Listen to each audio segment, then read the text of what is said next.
Hola, mi nombre es Iván Quintana y yo les hablaré sobre los principios del movimiento de los objetos rígidos. Comenzando por el principio, estos principios se definen redundantemente como la cinemática aplicada al movimiento de un objeto rígido a través de un espacio. Esta cinemática en sí se divide en dos tipos de movimiento, el de traslación y el de rotación. Entre estos dos, el más simple y además por mucho es el movimiento de traslación, ya que este movimiento es simplemente el desplazamiento de un objeto a través de un espacio tridimensional. Podríamos llegar a pensar que si usamos todas las fórmulas que ya conocemos y hemos usado anteriormente, que describir la trayectoria de un objeto en 3 dimensiones no sería muy difícil. Al fin y al cabo, ya conocemos las fuerzas aplicadas en este, así como sus propiedades físicas. Sin embargo, todo esto cambia cuando introducimos la otra mitad del problema, el movimiento rotacional. Con esta en la ecuación, las fuerzas aplicadas a un cuerpo en el espacio no solo cambian su posición en este, también cambian su orientación. Esto se complica aún más, ya que aunque las rotaciones tengan dirección y sentido, no se les puede describir por medio de un vector. Además, en este movimiento se introducen conceptos como el centro de gravedad, el cual, dependiendo de su distancia entre este y el punto donde se aplicó la fuerza inicial, puede llegar a tener una gran influencia en el comportamiento de un cuerpo. Para terminar de complicar todo el proceso, mientras es posible aplicar ambos movimientos en un espacio bidimensional, para casi todos los usos prácticos se necesita usar un espacio tridimensional. Esta dimensión extra nos presenta una dimensión nueva de problemas, ya que para discernir la posición de un objeto en un espacio tridimensional se necesitan de 3 valores, x, y y z, lo que en pocas palabras complica básicamente todo. A pesar de que la combinación de ambos tipos de movimiento resulta ser una combinación muy compleja, es fácil de ver por qué esta es tan importante. Estos movimientos se encuentran en todos los aspectos de nuestra vida cotidiana, y la combinación matemática de ambos movimientos nos permite describir los movimientos de objetos reales sin la necesidad de replicarlos físicamente. Por razones como esta es que estudiar los principios del movimiento de los objetos rígidos es fundamental para el estudio de la física y el estudio de la ingeniería.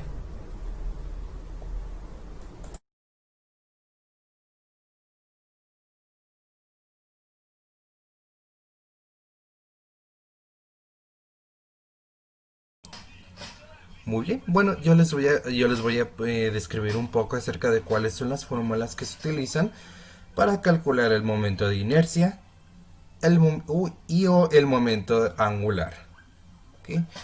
Muy bien, empezando primero con el movimiento de inercia. Probablemente uno de mis compañeros ya lo explicó, pero un concepto muy resumido es que el momento de inercia es la medida de la resistencia de un cuerpo al modificar su movimiento de rotación con respecto al eje de rotación.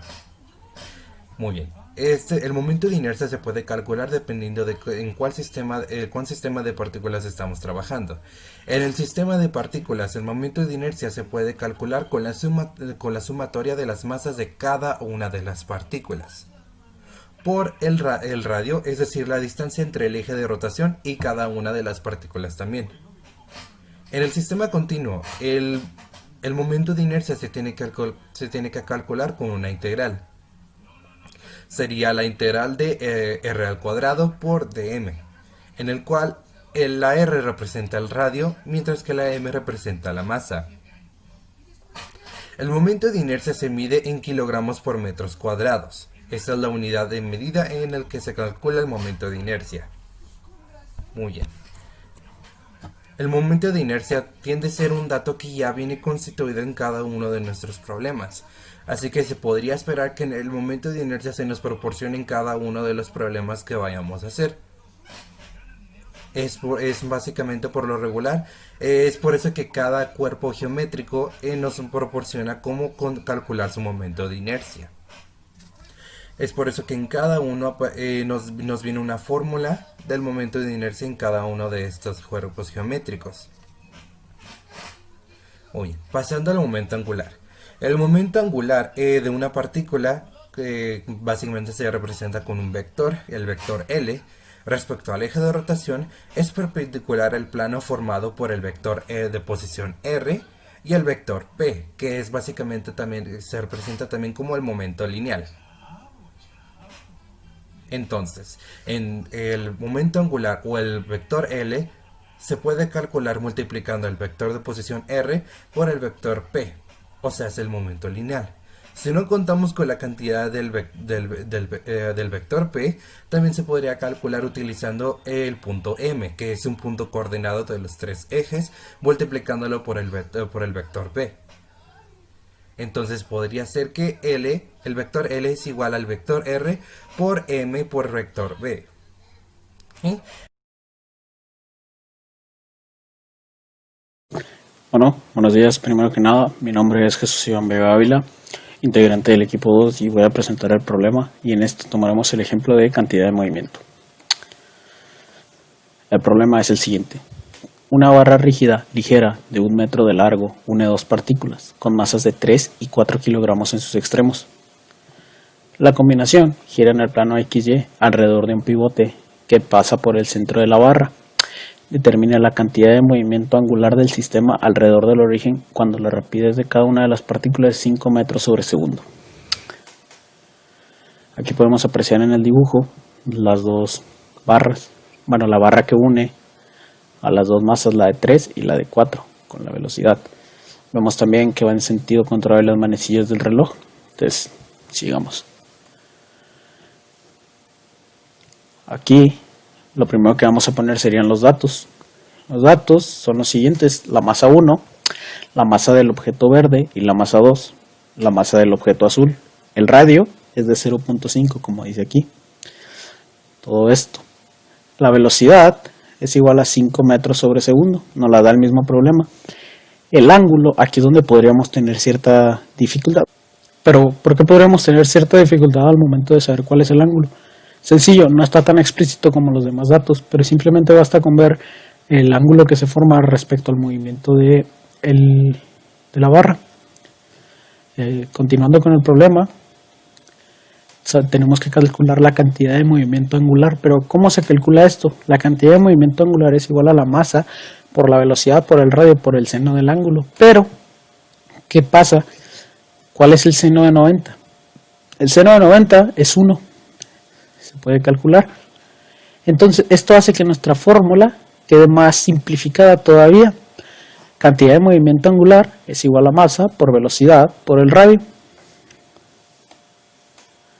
Entonces, tenemos la fórmula simplificada, pero tenemos dos objetos. Entonces, ¿qué debemos hacer? Lo que debemos de hacer es sacar la cantidad de movimiento del objeto 1, que es el verde, como aquí se muestran las operaciones.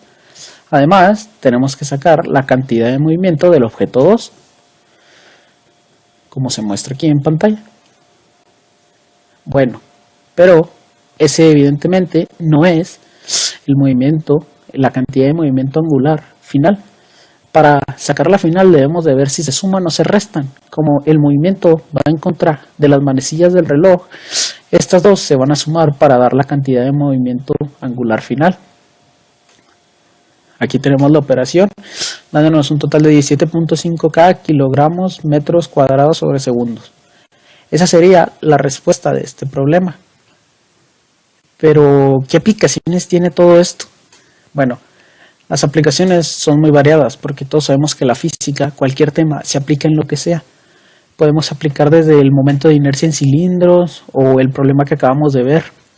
Evidentemente, como la física es tan variada y tan compleja, es por eso que nos apasiona, pero también es por eso que tiene aplicaciones infinitas. Gracias.